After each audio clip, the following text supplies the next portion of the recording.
welcome to this lecture. So this lecture is basically in continuation with the electrostat. तो last class में हम लोगों ने basically जो है ना इलेक्ट्रिक फील्ड पढ़ा था ऑफ डिफरेंट चार्ज डिस्ट्रीब्यूशंस। हमने एक रॉड ली थी, हमने एक जो है एक रिंग ली थी, उसका इलेक्ट्रिक फील्ड हमने कैलकुलेट किया था। इसी तरह से हमने कुछ और भी चीज़ें ली थी जिनका इलेक्ट्रिक फील्ड हमने कैलकुलेट किया था। अब हम आज पढ़ने जा रहे हैं इलेक्ट्रिक फ्लक्स को। ये बेसिकली एक और पार्ट है इलेक्ट्रोस्टैट का ही। तो है क्या ये, थोड़ा सा समझते हैं, समझने की कोशिश करेंगे इलेक्ट्रिक फ्लक्स किसको कहते हैं और कैसे हम इसे कैलकुलेट करते हैं और इसका क्या फ़ायदा है, इलेक्ट्रिक फ्लक्स का फ़ायदा क्या है, why we are introducing this very particular term. ठीक, सो चलें समझते हैं। देखो, एक चीज़ तो आपको पहले समझनी है which is truly important, that हमने एक टॉपिक पढ़ा था जिसे हमने कहा था electric field lines, if you remember, है ना। तो इलेक्ट्रिक फील्ड लाइंस की खास बात पता है क्या होती है? Electric field lines have penetration power. ये समझना है आपको, इलेक्ट्रिक फील्ड लाइंस का पेनिट्रेशन पावर होता है। व्हाट डज दैट मीन कि इलेक्ट्रिक फील्ड लाइंस का पेनिट्रेशन पावर है? इट सिंपली मीन्स अगर तुम्हारे पास कोई ऑब्जेक्ट है, मान लो जैसे ये कोई सरफेस है तुम्हारे पास, this is some sort of a surface, कोई शीट है, ठीक है, कोई भी सरफेस। अब तुमने इस सरफेस को रखा है एक इलेक्ट्रिक फील्ड के अंदर, ठीक। तो इलेक्ट्रिक फील्ड पता है क्या करता है? इलेक्ट्रिक फील्ड इस सरफेस के थ्रू चला जाता है। इलेक्ट्रिक फील्ड लाइंस इस सरफेस के थ्रू पास होती हैं कुछ ऐसे करके। एक second. Electric field line surface के थ्रू ऐसे करके जाती हैं। एक मिनट बेटा, व्हाट इज हैपनिंग, एक सेकेंड। जैसे मैं बनाऊं इस तरह से आपके लिए इलेक्ट्रिक फील्ड लाइंस कुछ ऐसे होती हैं इलेक्ट्रिक फील्ड लाइंस, और वो इलेक्ट्रिक फील्ड लाइंस इस सरफेस को पेनिट्रेट करती हैं, इस सरफेस के थ्रू पास करती हैं ऐसे करके। ये इलेक्ट्रिक फील्ड लाइंस की खास प्रॉपर्टी है, that they have penetration power, कुछ ऐसे, ठीक है। किसी भी मटेरियल में इलेक्ट्रिक फील्ड लाइन पेनिट्रेट कर सकती है एक्सेप्ट फॉर कंडक्टर्स, वो हम पढ़ चुके हैं, कंडक्टर से पास नहीं होती, ठीक। तो किसी भी सरफेस में पास कर सकती है, ठीक है। देखो ये है इलेक्ट्रिक फील्ड लाइंस, जो इलेक्ट्रिक फील्ड लाइंस इस पर्टिकुलर सरफेस के थ्रू क्रॉस हो रही हैं, ठीक। हम कहते क्या है? हम कहते हैं कि number of electric field lines, number of electric field lines passing through the surface, number of electric field lines passing through a particular area, passing through this area, passing through area is called as electric flux of that area, is called as electric flux of that area. What does that mean? That means कि कितनी electric field lines इस surface के through pass करेंगी, उसी को हम इस surface का इलेक्ट्रिक फ्लक्स कहेंगे, ठीक। सिंपल, मतलब अगर मैं तुम्हें बोलूँ ना इस सरफेस में तुम्हें इलेक्ट्रिक फ्लक्स निकालना है, यू विल सिंपली से कि सर कितनी इलेक्ट्रिक फील्ड लाइंस इसमें से पास होंगी, दैट इज़ द एरिया, ठीक है, दैट इज़ द फ्लक्स। जैसे यहाँ ना देख लो ज़रा, एक सेकेंड ज़रा देख लो, यहाँ दिमाग लगाओ और मुझे बताओ क्या होगा। इलेक्ट्रिक फ्लक्स की बात करें तो इलेक्ट्रिक फील्ड लाइंस कितनी पास हो रही हैं यहाँ पे पर यूनिट एरिया? देखो अगर इसमें देखोगे कितनी है, 1 2 3 4 5 6, तो यहाँ फ्लक्स सिंपली 6 है, यहाँ फ्लक्स 6 है, ठीक। तो मतलब समझ गए, यहाँ हम बेसिकली क्या करते हैं, हम यहाँ काउंटिंग कर रहे हैं, ठीक है। So it is basically A counting number, it is simply counting number, ये एक सिंपली काउंटिंग नंबर होता है, ठीक है, सिंपली ए काउंटिंग नंबर, ये काउंटिंग नंबर है। Electric flux is simply a counting number, ठीक, मतलब तुम सिर्फ काउंट कर रहे हो, ठीक है। लेकिन इसको ना कैलकुलेट करने का भी एक तरीका है, एक पर्टिकुलर मेथड है जिससे हम कैलकुलेट करते हैं इलेक्ट्रिक फ्लक्स को। तो जाहिर है ये नंबर है, तो ये तो सिंपल है, it is basically a scalar quantity. Obviously ये एक स्केलर क्वांटिटी ही है, it is simply a scalar quantity, electric flux एक स्केलर क्वांटिटी है। अब जैसे मैंने मान लो ये वाला सरफेस बनाया हुआ है, देखो ये है इलेक्ट्रिक फील्ड लाइन जो पास हो रही है, ठीक, और ये है इस पर्टिकुलर सरफेस का एरिया, ये वाला ये एरिया है इसका, ठीक, जिसे मैं मार्क कर रहा हूँ इस तरह से, ये वाला तो एरिया है। अब इस एरिया में से कितनी इलेक्ट्रिक फील्ड लाइंस पास करेंगी, दैट मीन्स इस एरिया का electric flux, that simply means flux of this particular area, ठीक। लेकिन यहाँ ना एक चीज़ दिमाग में रखनी है जो हमें समझना पड़ेगा पहले, बिफोर वी मूव अहेड। तो कुछ चीज़ें समझते हैं, जैसे हम बात करते हैं ना एरिया की, ठीक है बेटा। देखो एरिया के बारे में एक दो चीज़ें आपको मैं क्लियर कर दूं। सबसे पहले एरिया जो है ना, it is considered a vector quantity. इसको हम कंसिडर करते हैं वेक्टर क्वांटिटी। जी हाँ, इट्स कंसिडर्ड एज वेक्टर। इसका मतलब क्या है? देखो, हमने अभी तक जहाँ तक पढ़ा हुआ है, हमने पढ़ा हुआ है कि एरिया जो होता है वो स्केलर होता है। एरिया किसी शीट का, मान लो ये है सरफेस कोई, ठीक। अब ये लेंथ है, ये ब्रेडथ है, तो इसका एरिया तो सिंपली बनेगा लेंथ इंटू ब्रेडथ। ठीक, तो सर अभी तक तो हमने जो पढ़ा हुआ है उस हिसाब से तो एरिया स्केलर है। बिल्कुल बेटा, एरिया स्केलर है, लेकिन हम फिजिक्स में एरिया को वेक्टर की तरह ट्रीट करते हैं। ठीक, अच्छा। तो आप बोलेंगे सर देख लीजिए ये है शीट, या सर ऐसे कंसिडर कर लो ये कोई शीट है। सर देखो, ये इसका लेंथ है, इसका ब्रेडथ है। सर इसका एरिया हो गया लेंथ इंटू ब्रेडथ। अब आप कह रहे हैं कि हमें इसे वेक्टर मानना है, बिल्कुल। तो वेक्टर मानेंगे तो सर डायरेक्शन क्या लेंगे इसकी? ठीक, देखो डायरेक्शन क्या होती है, always and always perpendicular to the surface. ठीक है, direction is always perpendicular to surface. Area की डायरेक्शन हमेशा सरफेस के परपेंडिकुलर ही होती है। अच्छा, जैसे मैं समझाऊं तुम्हें, मैं एक छोटी सी एग्जांपल दे रहा हूँ, बात को समझना। जैसे हम लोग ये क्यूब कंस्ट्रक्ट करते हैं, ठीक। इस क्यूब को समझना, जैसे मान लो मैंने क्यूब कंस्ट्रक्ट करना है, ये क्यूब मैंने बनाया।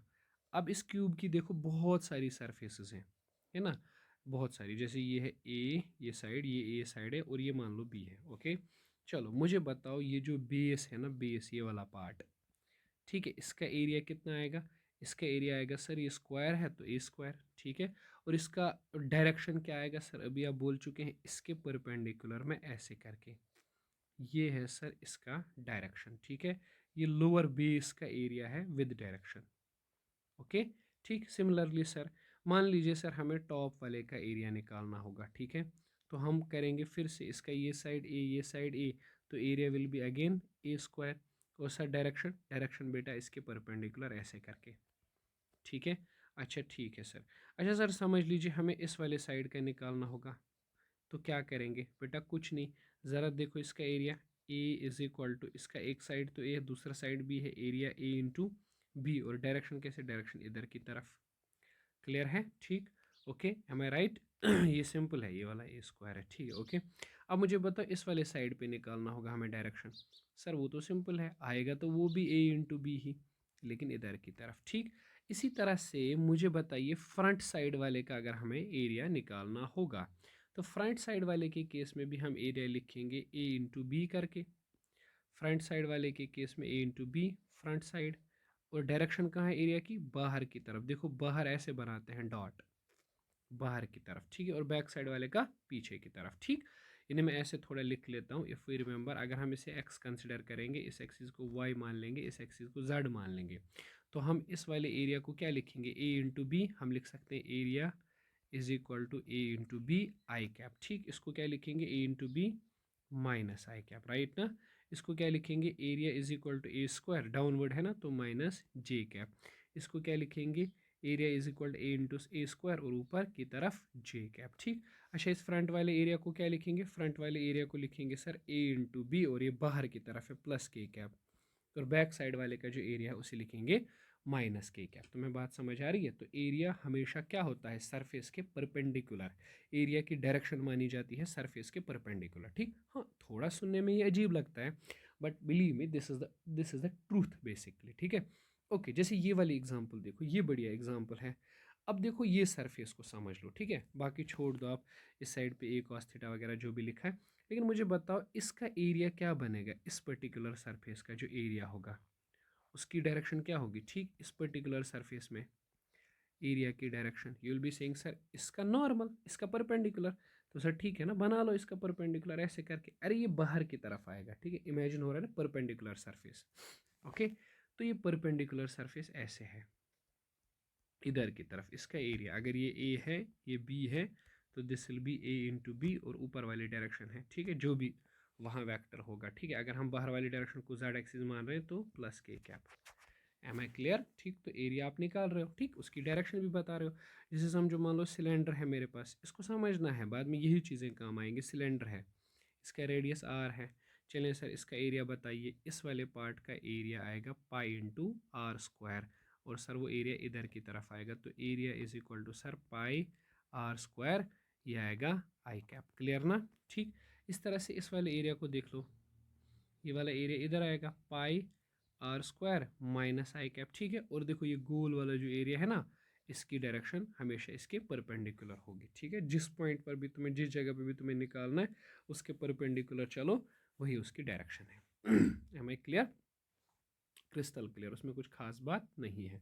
लॉजिकली हम समझ पा रहे हैं कि सर ठीक है, आपने कहा एरिया एक वेक्टर क्वांटिटी है, हम उसके साथ मैग्नीट्यूड, वो तो हम एसोसिएट पहले से ही करते थे, लेकिन अब हम उसके साथ आज से डायरेक्शन भी माना करेंगे। आज से हम याद रखेंगे कि फिजिक्स में एरिया जो है वो वेक्टर क्वांटिटी मानी जाती है और उसकी डायरेक्शन हमेशा ली जाती है परपेंडिकुलर टू द सरफेस। पहले तो ये बातें तुम रट लो, याद कर लो, इस पर बिलीव कर लो, ठीक। ये इंपॉर्टेंट है, एरिया को वेक्टर मान लेना, ठीक। हाँ, मैथमेटिक्स वाले मान ले स्केलर, बट हम लोग अपनी कैलकुलेशन के लिए एरिया को वेक्टर ही ट्रीट किया करेंगे। क्लियर? ओके, चलें आगे बढ़ते हैं भाई। ये हो गया इलेक्ट्रिक फ्लक्स वाला मसला, ठीक है। जैसे देखो, ये देख लो, ये सरफेस देख लो, इस वाली सरफेस को देखो, ठीक है। अब इस किताब जैसी सरफेस को तुम देख रहे हो, इसका एरिया वेक्टर कहाँ लिया गया है, देख लो ना, ये सरफेस है। अब इसका एरिया वेक्टर कहाँ लिया गया है, इसके परपेंडिकुलर ऐसे करके, ठीक है ना, इसके परपेंडिकुलर लिया गया है। अब इसी सरफेस को समझो, इसमें तुम थोड़ा समझो। देखो हमें क्या करना है, कैलकुलेट इलेक्ट्रिक फ्लक्स करना है कि नहीं। देखो इलेक्ट्रिक फ्लक्स कैसे मेजर किया जाता है। Electric flux is simply written as, electric flux को हम लिखते कैसे हैं, written as the product of, इसको हम प्रोडक्ट लिखते हैं, product of electric field and area, electric field and area vector. तुम्हें करना क्या है, इलेक्ट्रिक फील्ड और एरिया वेक्टर को मल्टीप्लाई करना है आपस में, ठीक है। तुम्हें पता चल जाएगा फ्लक्स कितना है। इलेक्ट्रिक फील्ड और एरिया वेक्टर को मल्टीप्लाई कर लो। कैसे करोगे, देखो, यानी देखो इस सरफेस में इलेक्ट्रिक फील्ड कितना है ई, और एरिया वेक्टर कितना लिया है हमने, ये ए। तो हम क्या करेंगे, इलेक्ट्रिक फील्ड और एरिया को क्या कर देंगे, मल्टीप्लाई, यही बनेगा हमारा फ्लक्स। बट जाहिर है फ्लक्स स्केलर है, तो हम जो मल्टीप्लाई इनका करने वाले हैं वो है डॉट प्रोडक्ट। कौन सा प्रोडक्ट, डॉट प्रोडक्ट, ठीक। तो अब तुम्हें समझ आया होगा कि हम एरिया को क्यों मान रहे हैं एज वेक्टर, है ना। ये कार्ल फेडरिच गास ने कहा था एरिया को मान लिया करो एज वेक्टर, क्यों, क्योंकि इलेक्ट्रिक फील्ड वेक्टर है, इसको तुम जब दूसरे वेक्टर के साथ डॉट करोगे तभी फ्लक्स निकलेगा, फ्लक्स स्केलर है। तो हम इसको ऐसे लिख सकते हैं, phi is equal to E A cos theta, ठीक है। यानी फाई को लिखा जा सकता है E into A cos theta. अब इसको समझना है, देखो यहाँ, देखो यहाँ इलेक्ट्रिक फील्ड ई ये है ना, और ये एरिया वेक्टर ए इधर है, ठीक। अब इन दोनों के बीच का एंगल कितना है, थीटा। तो ज़रा एक काम करो, इलेक्ट्रिक एरिया वेक्टर को स्प्लिट कर दो, सुनो, एरिया वेक्टर को स्प्लिट करो, एक सेकंड बेटा, एरिया वेक्टर को स्प्लिट कर दो ज़रा। देखो कैसे करोगे, एरिया वेक्टर को स्प्लिट करोगे, यहाँ से आएगा ए कॉस थीटा, और यहाँ से क्या बनेगा, A sine theta. Now imagine, imagine करो, अगर हम ए कॉस थीटा की बात करें, ए कॉस थीटा कुछ ऐसे है, ए कॉस थीटा के कंपोनेंट कुछ ऐसे जा रहे हैं ना, दिमाग लग रहा है, ए कॉस थीटा के कंपोनेंट्स, यानी ए कॉस थीटा ऐसे जा रहा है, और ए साइन थीटा कहाँ जा रहा है, ए साइन थीटा ऐसे है कुछ। ज़रा दिमाग लगाओ, ए कॉस थीटा वाली line, A cos theta flux बना रहा है कि ए साइन थीटा, मतलब कौन सी electric field lines through the surface जा रही है, सरफेस के अंदर से, ए कॉस थीटा के अलोंग जो लाइंस है या ए साइन थीटा के along. Sir A sine theta के अलोंग तो कोई फील्ड लाइन है ही नहीं, तो क्या ए साइन थीटा फ्लक्स में कंट्रीब्यूट कर रहा है, नहीं। सर यहाँ लाइन्स तो पास हो रही है ए कॉस थीटा से, ए साइन थीटा वाले एरिया से नहीं। इसीलिए हम कहते हैं flux is simply the product of, flux basically product है किसकी चीज़ का, product, product of electric field, ये बेसिकली इलेक्ट्रिक फील्ड का प्रोडक्ट है, और and area component, component in the direction of vector, in the direction of field, field vector, ठीक है, in the direction of field. हम ले ले हम हमें लेना है क्या, एक तो इलेक्ट्रिक फील्ड और एरिया का वो वाला कंपोनेंट जो इलेक्ट्रिक फील्ड की डायरेक्शन में है, एरिया का वो वाला कंपोनेंट जो किसकी डायरेक्शन में है, इलेक्ट्रिक फील्ड की डायरेक्शन में है, ठीक है। अब इसी डायग्राम को वापस से समझे, इसमें कुछ कहानी हम और ऐड करने वाले हैं। देखो यही डायग्राम है मेरे पास वापस से।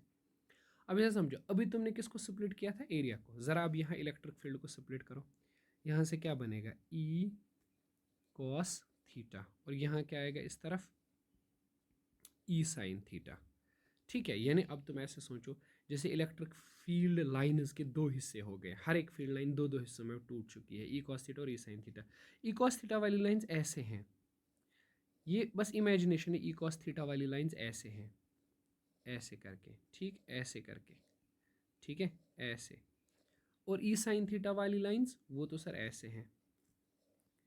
अरे क्या ई कॉस थीटा वाली लाइंस या ई साइन थीटा वाली लाइंस फ्लक्स बना रही है? फ्लक्स कौन सी लाइंस बना रही है बेटा? कौन सी लाइंस सरफेस के अंदर से पास हो रही है? तुम बोलोगे सर ई कॉस थीटा वाली। ई साइन थीटा वाली तो सर बस टच करके ऊपर से निकल रही है, वो सरफेस के अंदर थोड़ी घुस रही है। तो ई कॉस थीटा बना रहा है फ्लक्स, तो हम यहाँ फ्लक्स को कैसे डिफाइन करेंगे?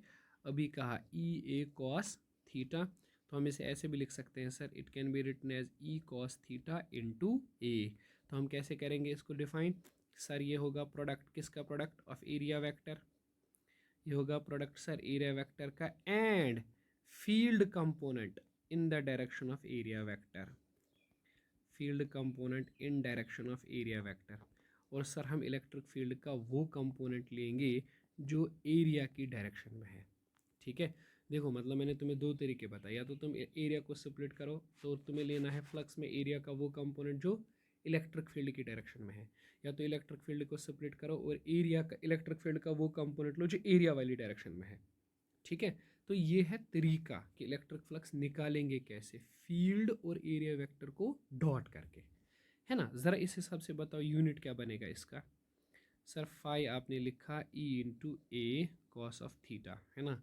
तो सर फाई आ जाएगा, इलेक्ट्रिक फील्ड का यूनिट तो आपको पता है न्यूटन पर कूलम, और एरिया का मीटर स्क्वायर, कॉस थीटा को तो यूनिट ही नहीं है, तो newton per metre square per coulomb, this is the unit, newton metre square per coulomb. ये है इलेक्ट्रिक फ्लक्स का ऐसा यूनिट। ठीक है, ओके।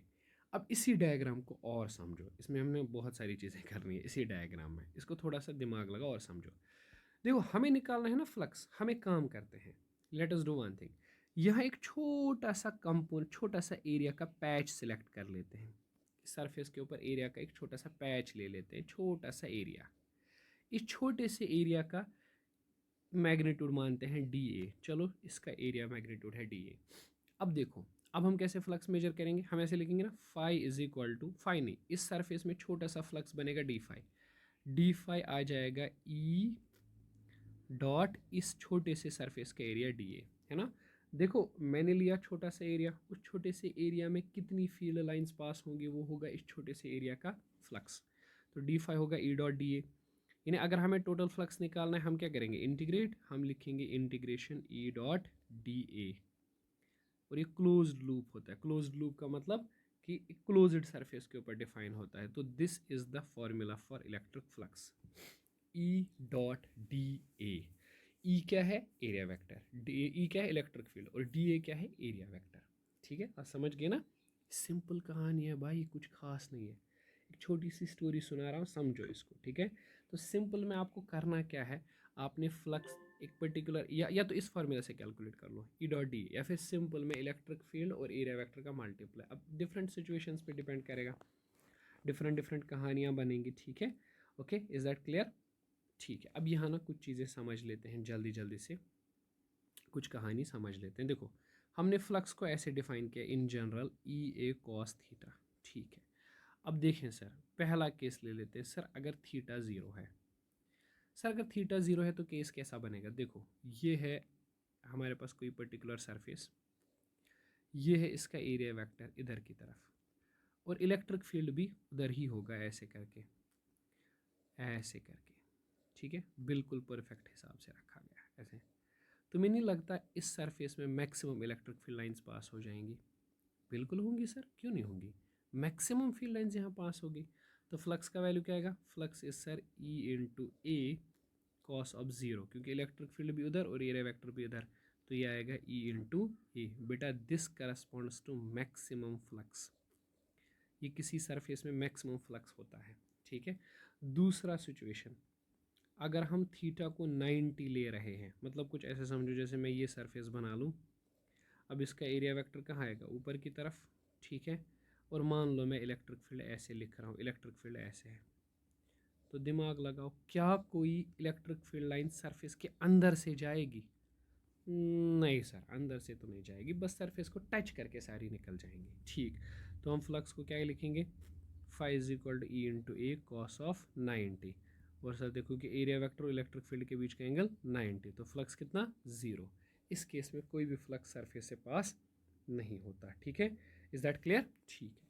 अब देखो फ्लक्स ना बेसिकली स्केलर है, अभी हमने पढ़ा, लेकिन हम बेटा इलेक्ट्रिक फ्लक्स को दो कैटेगरीज में बांटते हैं। ठीक है, ऐसा बोला जाता है, ऐसा कोई मतलब हार्ड कोर ये नहीं है, क्लासिफिकेशन नहीं है। ठीक, अब देखो हम लेते हैं पॉजिटिव फ्लक्स और नेगेटिव फ्लक्स।